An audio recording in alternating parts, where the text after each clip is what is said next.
பன்னிரு விண்மீன் சிரமதில் அணிந்து பகலவன் ஒளியை ஆடையாய் புனைந்து. பன்னிரு விண்மீன் சிரமதில் அணிந்து பகலவன் ஒளியை ஆடையாய் புனைந்து. விண்வெளி மேலே பாதங்கள் பதித்து வான்மோகித் தேரில் விண்ணகம் சென்றாய். வாழ்க நீ வாழ்க, வாழ்க வாழ்க மரியே. வான்மறை புகழும் பரலோக தாயே, தாழ்பணிந்தே உம்மை பாட வந்தோம். வான்மறை புகழும் பரலோக தாயே, தாழ்பணிந்தே உம்மை பாட வந்தோம். பரிசுத்த மரியே பாக்கியவதியே, பரம ஞானமே உன் மகிமை. வான்மறை புகழும் பரலோக தாயே, தாழ்பணிந்தே உம்மை பாட வந்தோம்.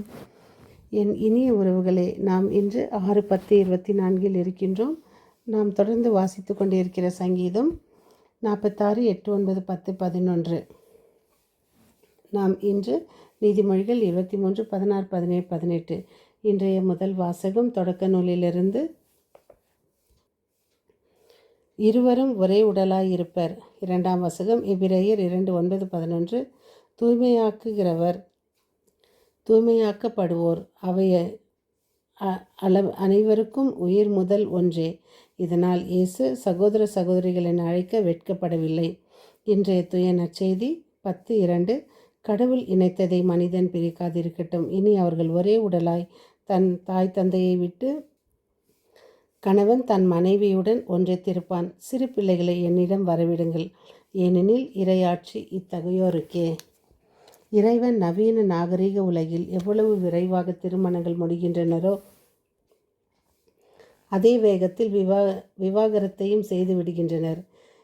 இன்றைய நற்செய்தியில் பரிசேயர்கள் இயேசுவிடம் கணவன் தன் மனைவியை விலக்கிவிடுவது முறையா என கேட்டு அவர்கள் இயேசுவின் வாயால் ஆம் என்ற பதிலை எதிர்பார்க்கின்றனர். ஆனால் இயேசுவோ மோசே என்ன கூறியிருக்கின்றார் என்று கேட்டு அவர்கள் மோசே அனுமதித்துள்ளார் என்று கூற, உங்களின் சூழ்ச்சி நிறைந்த உள்ளத்தால் தான் அவர் இப்படி அனுமதித்திருக்க வேண்டும் என்று உறவுகளின் பிரிவை எதிர்நோக்கி இருக்கும் அந்த மாசு நிறைந்த பரிசேயர்களை கண்டிக்கின்றார். இன்றைய சமூகத்தில் தான் என்னும் அகந்தையால் சுயநலத்தால் ஏற்படும் சிறு சிறு சண்டைகளை காரணம் காட்டி பரிசேயர்களைப் போல மாமியார்கள் ரூபத்திலும் கணவனின் தங்கை உறவினர் ரூபத்திலும் எத்தனையோ ரூபத்தில் விவாகரத்து கேட்கும் நம்மை பார்த்து ஆண்டவரின் இயேசு மகிழ்வாரா? இல்லை, வருத்தமாக இருப்பாரா? திருமணம் ஒப்பந்தம் அல்ல, இது ஒரு உயிர் பந்தம், மாறாதது, உடைக்க முடியாதது. கணவனுக்கும் மனைவிக்கும் இடையிலான உறவு என்பது கடவுளுக்கும் இஸ்ரேல் மக்களுக்கும் மற்றும் இயேசுவுக்கும் திருச்சபைக்கும் இடையே உள்ள உடன்படிக்கை உறவை போன்றது. கடவுள் இணைத்ததை மனிதர்களாகிய நாம் பிரிக்காமல் இருக்க நல் மனதை நமதாக்கி இறையில் சங்கமமாவோம். இன்று அதிக நம்மிடம் வருவ விவாகரத்தின் காரணங்கள் சிறு சிறு விஷயங்கள் தான். நமக்கு எத்தனையோ துணியுள்ள மனைவி அடைந்த கணவன். சீராகாகமம் 26 கூறுகின்றது, பேறு பெற்றவன், அவனுடைய வாழ்நாள் எண்ணிக்கை 2 மடங்காகும். நல்ல மனைவியே ஒருவனுக்கு கிடைக்கும் சொத்து. 26, 3ஆம் அதிகாரம். ஆண்டவருக்கு நஞ்சு நடப்போர் பெரும் செல்வங்களுள் ஒன்றாக அவளும் அருளப்படுவாள். செல்வனாகவோ ஏழையாகவோ இருந்தாலும் அத்தகைய உள்ளம் மகிழ்ந்திருக்கும். ஒரு மனைவியிடம் விளங்கும் நன்னயம் அவள் கணவனை மகிழ்விக்கும். அவளிடம் காணப்படும் அறிவாற்றல் அவன் எலும்புகளுக்கு வலுவூட்டும். இது சீராகாகமும் 26, 13, 14 நான் வாசித்து கொண்டிருப்பது. அமைதியான மனைவி ஆண்டவர் அளித்த கொடை. நற்பயிற்சி பெற்றவளுக்கு ஈடானது எதுவும் இல்லை. அடக்கமுள்ள மனைவியின் அழகே அழகு. கற்புள்ளவளுக்கு ஈடு இணை எதுவும் இல்லை.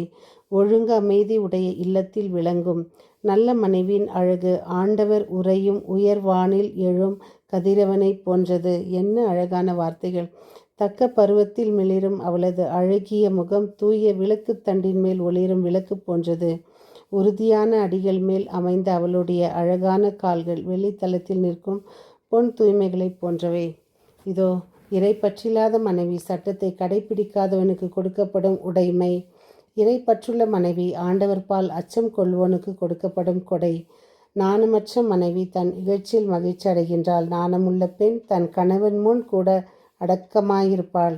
அடக்கமற்ற மனைவி நாய் என கருதப்படுவாள். நாணமுள்ளவள் ஆண்டவருக்கு அஞ்சுவாள். தன் கணவனை மதிக்கும் மனைவியை ஞானி என அனைவரும் கண்டு கொள்வர். செருக்குற்ற மனைவியை இறை பற்றில்லாதவள் என அனைவரும் அறிந்து கொள்வர். நல்ல மனைவியை அடைந்த கணவன் பேறு பெற்றவன். அவனுடைய வாழ்நாளின் எண்ணிக்கை 2 மடங்காகும். கூச்சலிட்டு வம்பளுக்கும் மனைவி போருக்கு அழைக்கும் எக்காலம் போன்றவள். இத்தகைய மனைவியை அடைந்தவன் போர்க்குழப்பத்தின் நடுவே தன் வாழ்நாளை கழிப்பான். இதோ கணவன் மனைவி இருவருக்கும் இணையான அழகான வார்த்தைகளை நாம் இன்று வாசிக்க கேட்டோம். சீராக் 26ஆம் அதிகாரத்திலிருந்து. இன்றும் நாம் மீண்டும் கணவன் மனைவியை பிரிக்காமல் இருக்க முயற்சி செய்வோம். ஒருவரை ஒருவர் அன்புடன் நேசித்து வாழ, இறைவனுக்கு பயந்து வாழ்ந்த பிள்ளைகளாக வாழ முடிவு செய்யும். மீண்டும் சந்திக்கும் வரை உங்கள் அன்பு தோழி.